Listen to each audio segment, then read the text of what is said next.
guys, welcome to the Treasury Update Podcast Coffee Break Sessions, the show where we cover foundational Treasury topics and questions in about the same amount of time it takes you to drink your coffee. This is your host, Alexa, and I'm joined today with Craig Jeffery, Managing Partner of Strategic Treasure. Welcome back, Craig. It's good to be here, Alexa. So today we are going to cover ISO, I'm going to say it a couple different ways, 222-2022, and I'm just going to ask you right off the bat, how do you say it, Craig?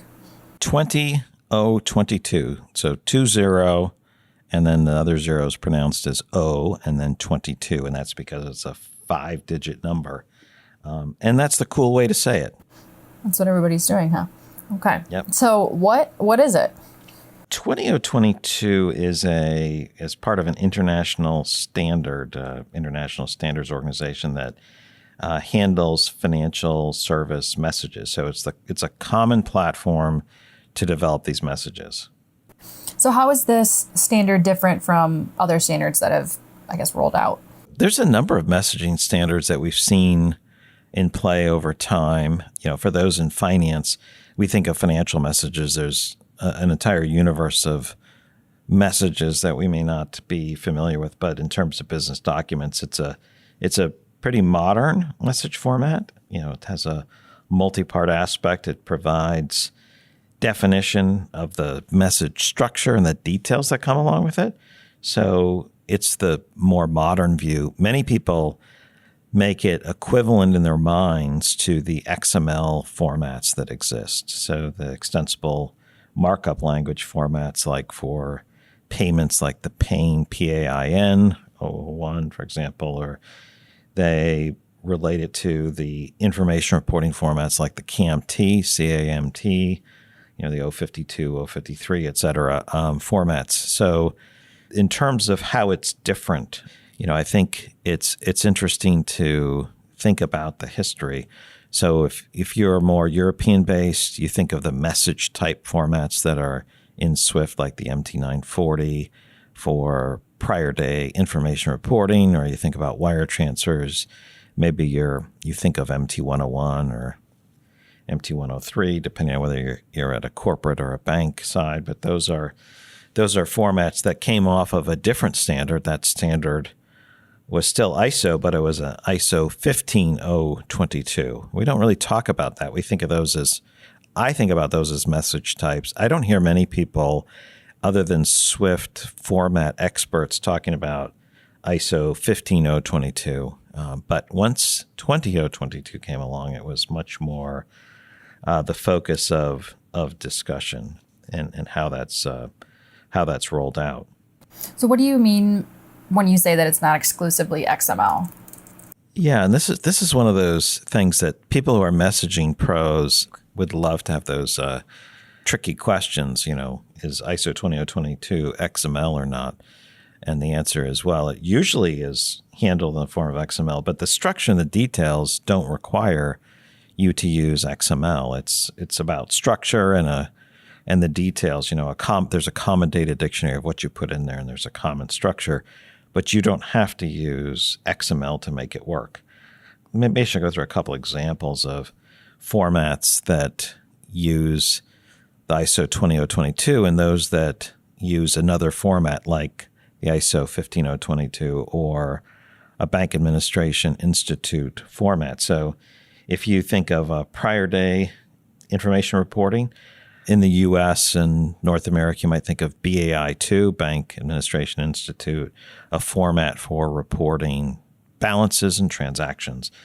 That would be the example in BAI format from a national standard. And then the MT or message type layout would follow the 15022 standard.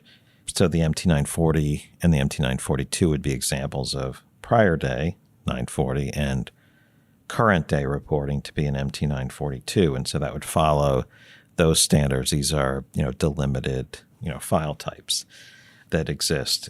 Whereas when you move to prior day and current day in the XML world, still the world of ISO 20022, but using the XML format, they have the CAMT 053, which is prior day.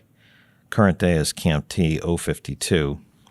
So they have a whole format for those that exist. And if you look at payments, you might think of, there's a FedWire format if you're in the U.S. If you're sending things through the bank, the MT 101 would be the message type for sending a wire payment in that version. In the current version, the ISO 2002 format, you'd use a PAIN format, let's say through SWIFT, or even directly to your financial institution, a PAIN 001 format, for example. So that kind of pivots into the next question, which is, what's the difference between SWIFT and 20022? Yeah, I know you're trying to trick me on that one. So, SWIFT is a body that works on common standards. They're also a messaging platform. The difference between SWIFT and ISO 20022 is ISO 20022 is a standard that SWIFT adopts, and SWIFT, has moved much of their messaging to the ISO 20022 standards.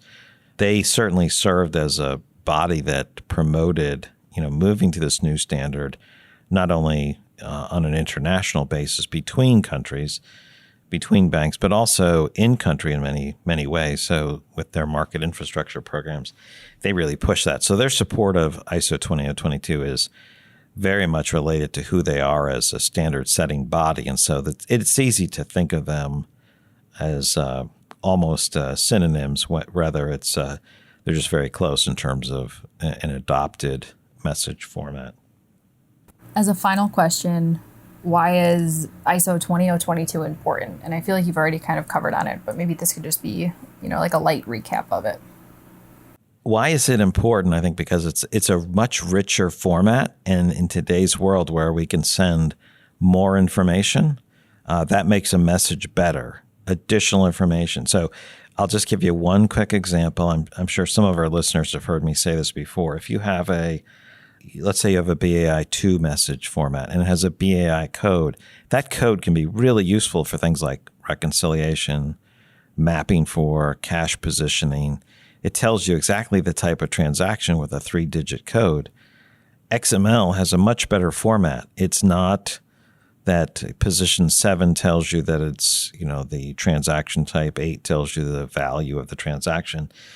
Everything comes along with the tags that tell you what it is. So if there's a dollar amount coming or a value coming, it says this is the value. It has a tag that tells you what the number means or the field means.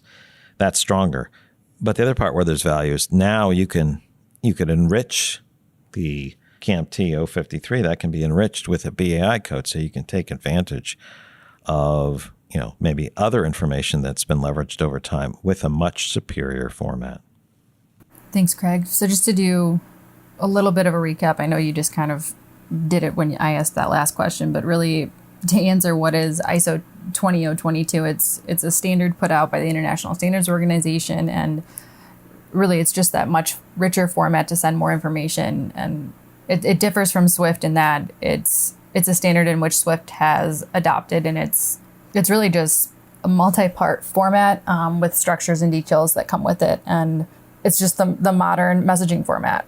Is there anything else that you wanted to add to that? I feel like that's the light version of it, I guess. I think that's a really good definition, and it makes me want to talk about API as well for the idea of communicating information. But that's a really good overview. Thank you.